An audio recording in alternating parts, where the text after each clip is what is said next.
Hello Sagittarius, Sagittarius Rising and Sagittarius Moon people. This is your weekly astrological and card horoscope for the week starting May 15th, 2017. And a quick reminder for you guys, I have changed my schedule. I am going to a Monday through Friday work schedule for the foreseeable future due to popular demand. A lot of folks have been asking for Friday availability, and I was like, heck, why not? Let's just see what the summer hours look like for everyone. So if you do want to get a session with me, keep that in mind. However, you do need to schedule your sessions at my website, integrativemysticism.com. A lot of people keep asking, how do I get a session?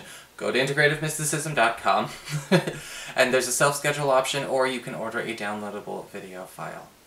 So what's going on with your astrology this week, Sagittarius? Well, we have a lot of good, and a lot of calm, a lot of peace. In fact, honestly, early in the beginning of the week, there's not a whole lot of major activity going on. However, on Thursday, we do have the Sun in Taurus, in your 6th house of work, reputation, your physical health, forming a lovely sextile connection to Chiron, currently in your 4th house of home and family.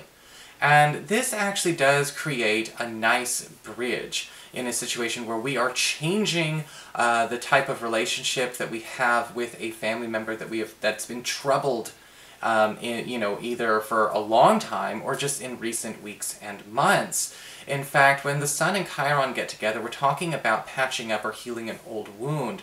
And so when we talk about health, it could be talking about healing the health of a family relationship or a household relationship that's gotten a bit shaky, and it does need to get smoothed out. We also have on Friday, Saturn, currently retrograde in your sign, forming a lovely trine to Uranus in your 5th house of love, romance, and your relationships with your kids. And this could actually be a really nice opportunity for you and a partner to make a surprise getaway. You know, Uranus is all about shaking things up, breaking rules, and with Saturn retrograde, nobody's there really enforcing the rules. So a lot of you Sagittarius people could be finding yourself in a place where a spur-of-the-moment romantic rendezvous turns into a weekend holiday for you and your sweetheart. And even if you are single and looking, there may be somebody who drops out of the sky and actually becomes that holiday for you. Now, whether you choose to keep them around remains to be seen, but there could be at least a fun encounter involved. For your spiritual advice, we have cards. We have the card of the Ragnarok.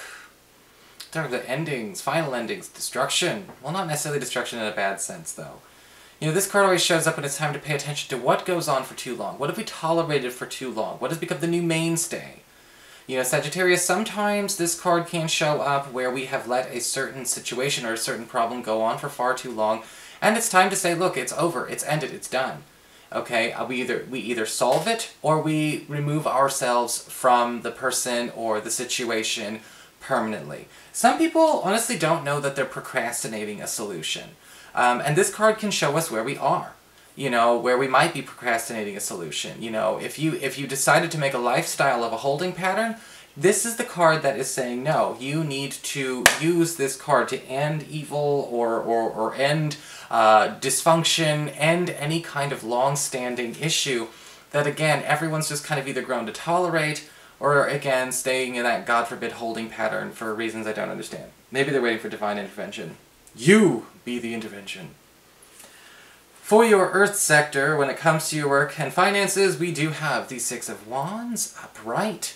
6 of Wands upright, beautiful card because it does talk about victory, popularity, and the celebration of a big win for you. So when I think about those of you looking for a new job, the 6 of Wands upright says you might be actually very popular with the hiring managers, whoever is actually doing your evaluation. In fact, it may be a unanimous vote. Let's give this Sagittarius a chance. Give him or her the job, let's put them in orientation and get them going. For those of you who are currently just thinking about money in general, the 6 of Wands upright does indicate some kind of major win coming your way in a competitive venture, or in a situation where people are evaluating their worth, their opportunity for raises, evaluations for promotions, reviews, things along those lines. Something's going to be won and rewarded for excellence. A standard of excellence you've either been maintaining, or just something that somebody's decided to finally notice. For your communications with air, when it comes to your friends, your relatives, the others in your life, we've got the 8 of Wands upright. You know, interestingly enough, the 8 of Wands can indicate a rapid development going on that actually could be for the best, especially if there has been something that's been taking up too much time, there's not enough progress. This could have everything to do with a big gathering, or maybe some kind of big project, or big to-do that everyone's been trying to work on to a degree, but it seems like it's just been going so slow. This can also be good news when it comes to a friend or a relative who has been trying to help set you up with, you know, either resources, information, or people to get something very personal of yours off the ground. Usually with the Eight of Wands, we do see something going from point A to point G or H very, very quickly. And there may actually be a lot of steps that we could skip if you are trying to, again, get this project off the ground. For your challenge this week with fire, we've got the Five of Swords upright. This card is interesting as a challenge because it's a challenge in and of itself as a card. You know, because the Five of Swords always talks about a fight. It always talks about a conflict. You know, it comes up as a challenge, it's basically saying, one, don't be afraid of conflict, but it's also saying, learn how to fight, Sagittarius, how to fight the right way. I am not Mr. Love and Light, and let's just pretend everything's peachy keen when it's not. You all know that, you've been watching me forever, my family knows that, my friends know that, so I'm not going to sit here and be like, it's about coping with stress. No, this is a fight. And the thing about this is, knowing how to fight means you've got to understand what the fight is for. We butt heads and we fight because people are actually trying to understand each other. Sometimes we fight because we are trying to find a solution and we don't agree on how we're problem solving. Sometimes we fight because we don't understand the other person, or we're trying to make a point and we're trying to hammer that point home, and they're trying to do the same to us. Now, with the Five of Swords, it's basically saying your challenge is to not make it about punishments and about, you know, punitive damages and ego and things like that.